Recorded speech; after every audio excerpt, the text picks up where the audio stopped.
Halo, Assalamualaikum warahmatullahi wabarakatuh. Perkenalkan, nama saya Pasca Putra Triantoro. Saya dari kelas Desain Interior 1 akan mempresentasikan sebuah produk Nusantara, yaitu alat musik yang bernamakan dengan gong. Alat musik gong. Gong merupakan sebuah alat musik pukul yang terkenal di Asia Tenggara dan Asia Timur. Gong ini digunakan untuk alat musik tradisional. Saat ini tidak banyak lagi perajin gong seperti ini. Gong yang telah ditempa belum dapat ditentukan nadanya. Nada gong baru terbentuk setelah dibias dan dibersihkan. Apabila nadanya masih belum sesuai, gong dikerok sehingga lapisan perunggunya menjadi lebih tipis. Berikut adalah dua contoh gambar gong.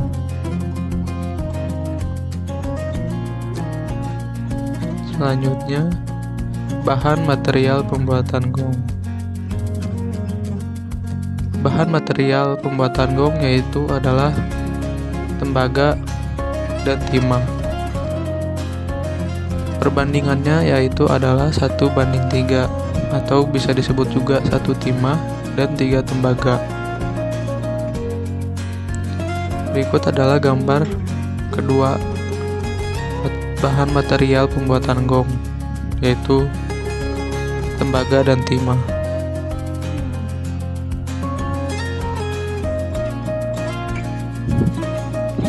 Tahap pembuatan gong. Yang pertama, melebur timah dan tembaga.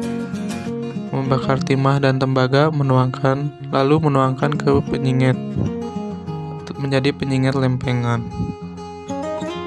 Yang kedua, pelebaran lempengan. Pelebaran lempengan dilakukan dengan membakar kembali lempengan yang sudah siap dilebarkan dan ditempa dengan tujuan supaya lempengan semakin lebar dan tipis sehingga dapat dibentuk. Penempaan dilakukan mulai dari bagian pinggiran sampai ke bagian tengah lempengan.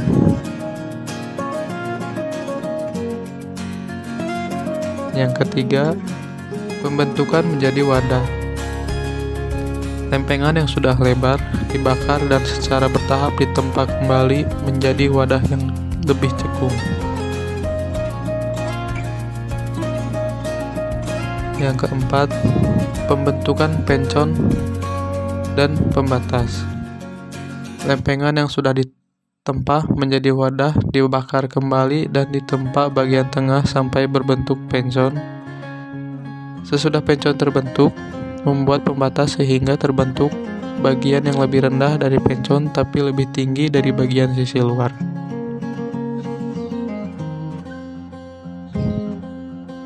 Yang kelima, meratakan dan mengukur. Setelah lingkaran pembatas terbentuk, gong dibakar kembali dan kemudian ditempa bagian sisi luar yang belum merata. Kemudian gong diukur diameternya. Kalau sudah sesuai ukurannya, maka gong didinginkan ke dalam air. Yang keenam adalah metak. Sesudah gong menjadi dingin, tahap selanjutnya adalah tahap metak, yaitu tahap membentuk, meratakan, dan melengkungkan bagian pembatas gong. Pada tahap ini menggunakan alat bantu kayu sepanjang 4 meter untuk menindih balok pembentuk dan pembuat batas.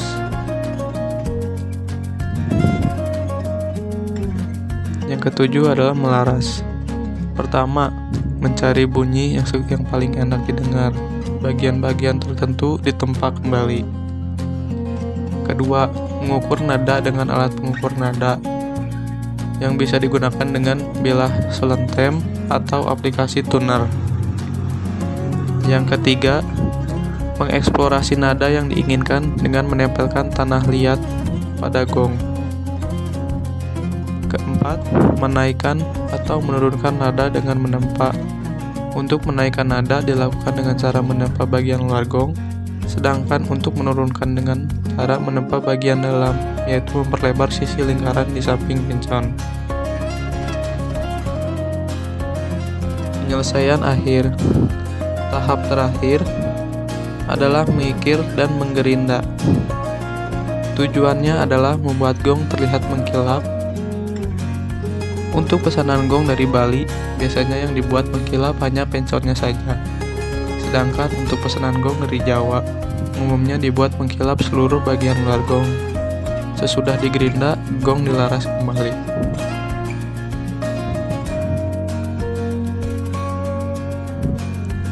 Cara penggunaan gong. Gong dimainkan dengan cara dipukul menggunakan pemukul, yang umumnya terbuat dari kayu yang dilapisi dengan kain tebal. Tujuannya selain menjaga fisik gong, getaran yang dihasilkan dari pukulan kayu tanpa kain pun berbeda dengan yang dilapisi oleh kain. Berikut contoh gambar orang yang sedang bermain gong. Lingkaran pada bentuk gong. Bentuk lingkaran gong adalah lingkaran yang secara universal diakui mengandung metafora filosofis. Suatu lingkaran memiliki titik pusat yang menggambarkan titik awal dan prinsip, menyimbolkan realitas, non spesial dan keabadian. Ia juga menggambarkan partisipasi waktu, mengalir dan keabadian dalam alam. Suatu lingkaran juga memiliki dimensi garis lingkaran yang terdiri dari titik-titik yang jumlahnya tak terhingga dan berjarak sama terhadap titik pusat sehingga terharmonisasi dengan merujuk pada titik itu. Bagi masyarakat tradisional Jawa, sebagaimana diungkapkan citra spesial lingkaran secara memadai melambangkan gagasan waktu siklik yang mendukung cara-cara masyarakat tradisional Jawa untuk memahami alam semesta. Bentuk lingkaran juga menunjukkan roda, cakra manggilingan dalam istilah Jawa yang mengekspresikan filsafat Jawa tentang putaran konstan dari proses kehidupan. Dalam proses perputaran kehidupan ini, konsep harmoni bagi masyarakat tradisional Jawa sangatlah penting. Makna simbolik gong.